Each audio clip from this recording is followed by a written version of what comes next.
Hello everyone, welcome back to my YouTube channel John Lewis 3D Learning. In this presentation we are going to see 10th standard chemistry, atomic number and mass number in ICSE, CBSE and all state boards. So this is the periodic table about which we have learnt a lot in the previous video lessons. The vertical columns are called groups, the horizontal rows are called periods. There are 18 groups and 7 periods, etc. etc. But in this presentation what we are going to learn is what is meant by atomic number and mass number. So every element has got two numbers, very important numbers they are. One is called atomic number, the other one is called mass number. So let's go and see them now. So first of all, what is meant by atomic number? This is denoted by capital Z. So before learning the definition, let us see here how an atom looks like. So this is the atom of sodium. This is the atom of sodium. So what we have learnt, every atom consists of a nucleus. Every atom consists of a nucleus which is present in the center of the atom. This is the nucleus. So in the nucleus what are present? Protons and neutrons are present. Sodium has 11 protons and 12 neutrons in it. And number of protons are equal to number of electrons. So these electrons will be revolving around the nucleus at various orbits. So all these things we have learnt already in the previous video lessons. So the number of protons are equal to number of electrons in an atom, but the number of protons may or may not be equal to number of neutrons. Okay, but what is meant by atomic number now? See, atomic number is equal to the number of protons present in the nucleus of an atom. That's it. See, the atomic number of an element is equal to the number of protons in the nucleus. So therefore, what is the atomic number of sodium? What is Z of sodium? 11. Okay, very simple. Now atomic number is a unique property of an element because no two elements have the same atomic number. See, we have got 118 elements. All the 118 elements have got different atomic number. That means what? The number of protons present in the nucleus are different. That is why atomic number is a unique property of an element. No two elements will have the same atomic number or same number of protons. Clear? Why atomic number is a unique property? They can ask you as a question. So what is the answer? So no two elements can have the same number of protons in its nucleus. Therefore, atomic number is a unique property. So atomic number is denoted by capital Z. That is equal to what? Number of protons. That is equal to number of electrons in a neutral atom. So what is mass number? Mass number is denoted by letter A. So let us take the same atom here. So I told you every atom consists of a nucleus in which protons and neutrons will be present and electrons will be revolving around the orbit. Number of protons and neutrons may or may not be equal, but the number of protons should be equal to number of electrons. All the fundamentals we already know. But now what is mass number? So what are the two particles present in the nucleus? Protons and neutrons.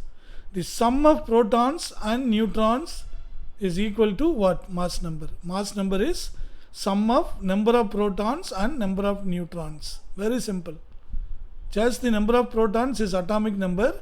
The sum of number of protons and the number of neutrons is called mass number. So what is the definition here?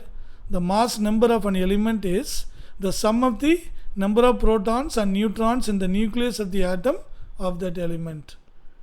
Clear? So it is denoted how? This is how it is denoted. Sodium is Na is a symbol of sodium, and the superscript, what is written? Mass number is written as superscript and atomic number is written as subscript. It can be written either the left hand side of the symbol or at the right hand side of the symbol. Okay. So what is the formula for mass number? Mathematical formula for mass number. Mass number is equal to number of protons plus number of neutrons. So if you subtract mass the atomic number from the mass number, that is 23 minus 11, you will get number of neutrons present in it. So simple. Using this mathematical formula we can get the number of neutrons if you know the mass number and the atomic number. So how it is represented? Just now I told you the symbol is denoted as X here. So it can be any element symbol. and mass number is written as superscript, atomic number is written as subscript. It can be present at the left hand side of the symbol or at the right hand side of the symbol. It can be anywhere. For example, if you want to represent carbon, how you can represent? Carbon symbol is C and its mass number is 12. It is present as superscript and atomic number is 6. Therefore, it is represented as number 6 as subscript here. Is it clear? So now can you find out what is the number of neutrons present in carbon? Mass number is 12. That is number of protons, number of electrons, number of protons plus number of neutrons is equal to 12. Atomic number is 6. Therefore, number of protons is 6. That is equal to number of electrons also. Okay, that you should know. Therefore, 12 minus 6. 12 is number of protons plus number of neutrons. 6 is number of protons. Therefore, 12 minus 6 will give you number of neutrons. Therefore, number of neutrons in carbon is equal to 6. Therefore, number of protons and number of neutrons are equal in carbon atom. But it was not so in sodium atom. Okay, so and based on this, some question may be asked. What type of question can be asked? Which type of elements are stable and which type of elements are radioactive? Radioactive means what? Unstable. They radiate into many other elements. Why some are stable, why some are radioactive? We should be able to give reason.